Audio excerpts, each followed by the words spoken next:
yung ibutan no, o kita pintura, wala kong kita o Mayro na yapon. pinturahan yung lata, plastic, o dili, purely yun nga basura, so yun yung siya kayo sa uban.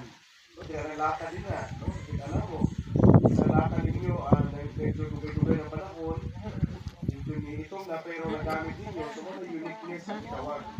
Unique siya sa uban, nga naman, wala na rin gasto o dakong financial, kwarta, pero gibuhat ninyo, pinaagi-ana. Actually, maghahatid po yung mga awards, special awards po sa kay Puro. Itong, kita na mo mga less ang gastos, ihatag yun ang inyong 100% support, pinaagi-ani, kay, of course, stapler, no? Easy.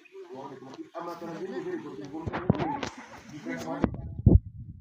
sige rin, kailangan tindahan din, kaya nabuhat ninyo.